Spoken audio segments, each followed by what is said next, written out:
969. 13h17, on est de retour en studio. On a un invité aujourd'hui. On en a deux. Aujourd'hui, on va recevoir Debbie Tebbs qui va être avec nous à compter de 15h. Robbie Moreau sera aussi avec nous à compter de 15h.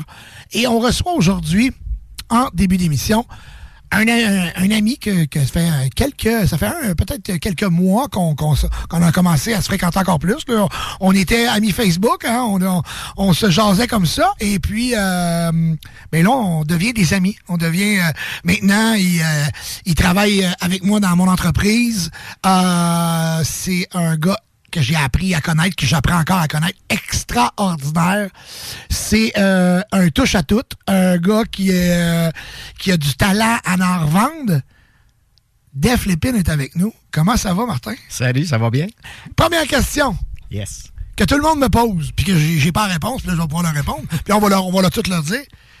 Def Lépine, c'est-tu parce que t'es un amateur de Def Leppard? Pas en tout. C'est ce que écoute, tout le monde me dit c'est parce qu'il tripait sur Def Leppard. J'ai dit, écoute, peut-être, mais j'ai pas la réponse, je vais y poser. Pourquoi Def Leppard? Ça date des années 90.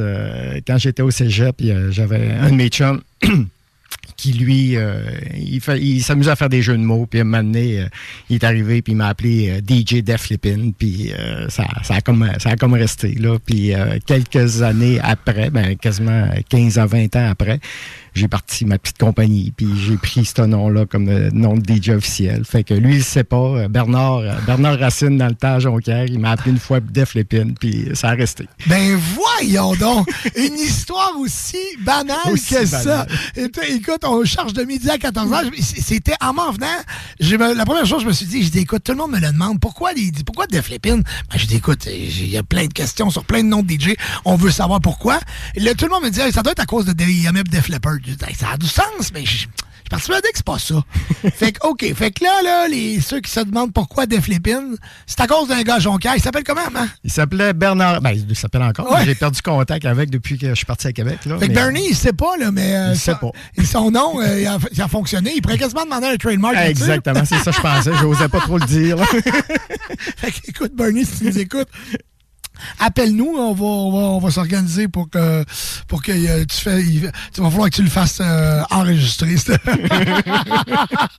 Fait que, OK, là, ça fait combien d'années que tu mixes, Martin? Justement, j'ai commencé au cégep de Jonquière à Radio étudiante. Officiellement, que c'est là que j'ai touché aux premières tables tournantes dans les années 88. OK. Puis avant ça, tu sais, j'ai toujours enregistré les émissions de radio avec des DJ, puis j'étais un passionné. Même quand j'étais plus jeune, là, j'avais un tape deck là, qui avait deux cassettes, là, puis j'avais mis un potentiomètre entre les deux têtes de lecture pour être capable de passer dans l'autre, parce que je connaissais pas l'existence des mixeurs dans ce temps-là. Mais à toutes les fois qu'il y avait de la musique à mettre, des fois c'était deux Ghetto Blaster, puis je me promenais d'un du Ghetto Blaster à l'autre. Fait que j'étais le DJ de la famille. Mais on a... Sérieux, tu sais, c'est beaucoup de gars de notre âge ou qui ont connu. C'est beaucoup de notre histoire. C'est beaucoup comme ça qu'on a commencé. Ouais. Surtout en région, on n'avait pas la technologie. T'sais. Moi, écoute, j'en ai sauté des speakers. Moi, je ne savais pas que si tu mettais un ampli 2000 watts avec un speaker 100 watts, que ça marcherait pas. Là. Moi, je pensais que plus tu avais d'ampli, plus ça jouerait fort. C'était pas comme ça. Puis c'est drôle que tu dis ça parce que moi, nous, on a scrappé des tape decks, ça n'a pas de bon sens. On enlevait le couvert, puis on allait chercher la vitesse dessus. Oui. Et puis, ça, tu mettais ton doigt dessus pour la ralentir. Ça sur la roulette. Oui. Mais dans le tape cassette, il y a un endroit où tu pouvais augmenter ou réduire la vitesse. Et les chipmunks, il fallait pas que tu touches. Oui. Tu n'avais pas besoin de tourner long. Jusqu'à temps que Technic ou Denon ont sorti le premier... Il me semble que c'est Technic, je suis pas sûr. Technic ou Denon ont sorti un tape cassette avec un pitch à roulette dessus. Okay. Hey, écoute, c'était pas mixable, là. C'était tough en tabarouette, là, OK? Mais c'était un peu crazy, là.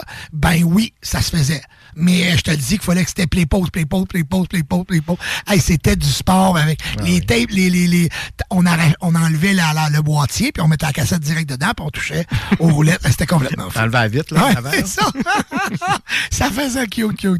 Mais j'ai vu sur TikTok ou sur une vidéo, il y a des gens encore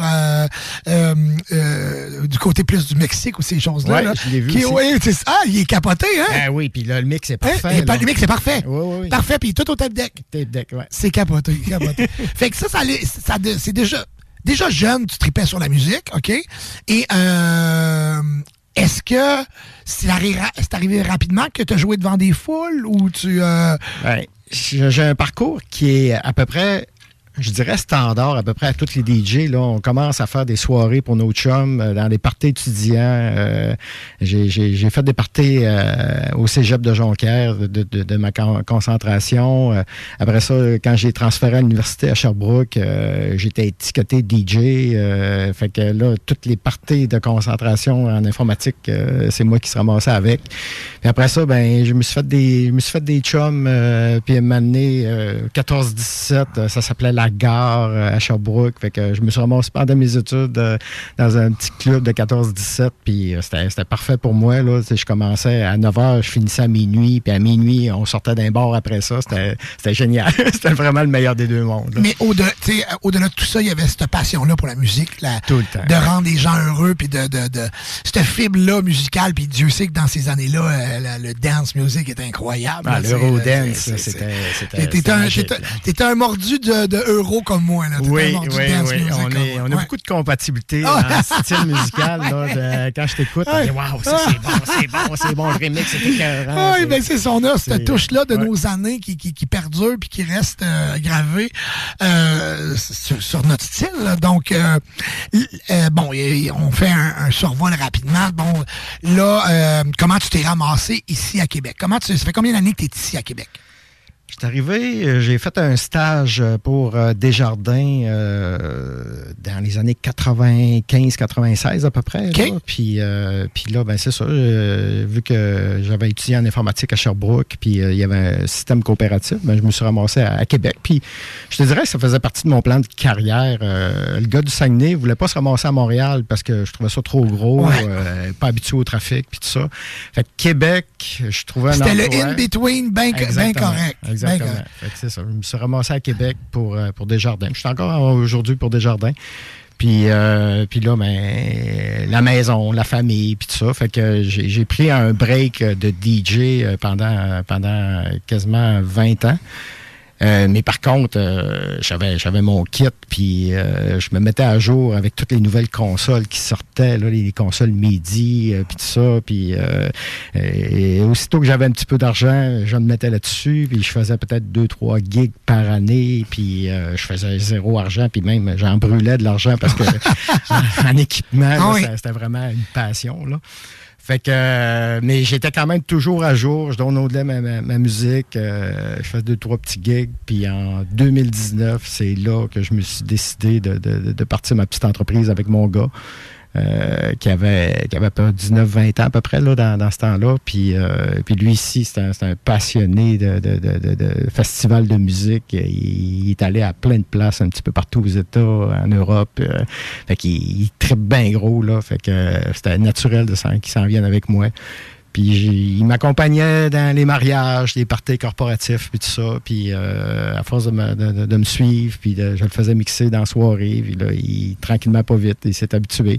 Puis après la pandémie, quand je me suis ramassé au Midnight... Comment c'est arrivé, ça, le Midnight? Comment est arrivée cette demande-là? Comment est arrivé cette... Ben, ça, c'est particulier parce que, tu sais, pendant la pandémie...